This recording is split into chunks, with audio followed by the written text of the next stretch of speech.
Hello, good afternoon. My name is Catarina Albuquerque. I am the UN Special Rapporteur on the human rights to water and sanitation. I'm currently in Lisbon, and I'm delighted to be able to address your global WashNet meeting, which I have already addressed in the past some years ago.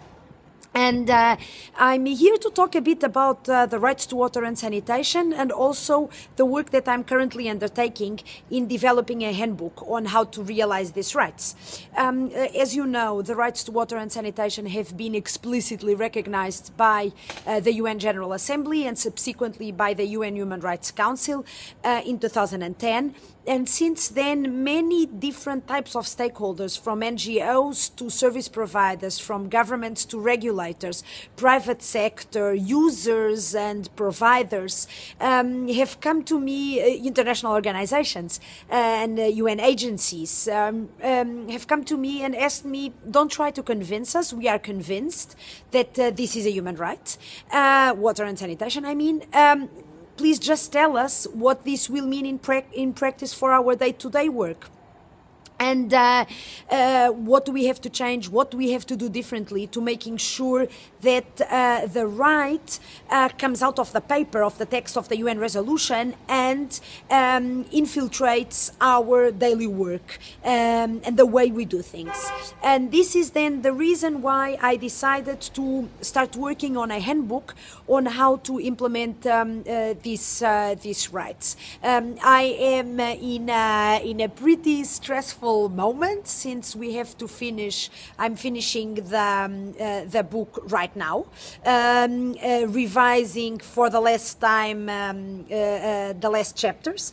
And the handbook is aimed at being very practical, bringing the human rights elements and giving guidance, concrete guidance, mainly to states, because as you know, in the human rights framework, states are the duty bearers, are those that have obligations regarding the implementation of the rights. Of course, the states are not alone.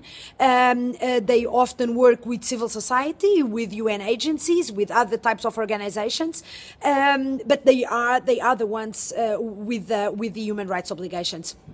And the fact that states don't work alone makes this handbook also interesting for agencies like UNICEF. And I hope that it can be an important tool for all of you in supporting governments in the implementation of these rights. So, as I was saying, the handbook provides concrete guidance. It also contains checklists. It tries to be practical. In certain instances, it is a bit dense, because law is a bit dense, namely the part on access to justice and on the elaboration of legislation. It is dense, but I think it will be an important tool. As you might know, from the beginning, I have had big support from UNICEF in all the work that I've undertaken. The first UN agency I met with once I was appointed was precisely UNICEF.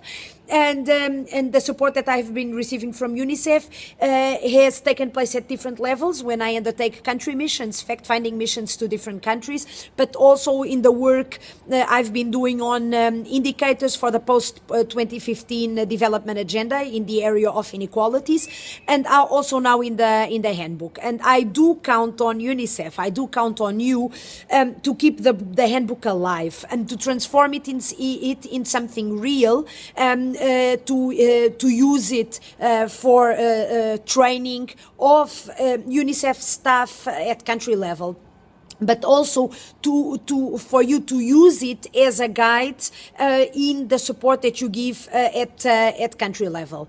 I hope that you will be able to maintain it, to update it, and to transform it into a living document for many years after I leave the mandate. It was a pleasure to address you. I think I've talked for too long already, and thank you for the opportunity you gave me, and I'm looking forward to continuing to work with all of you.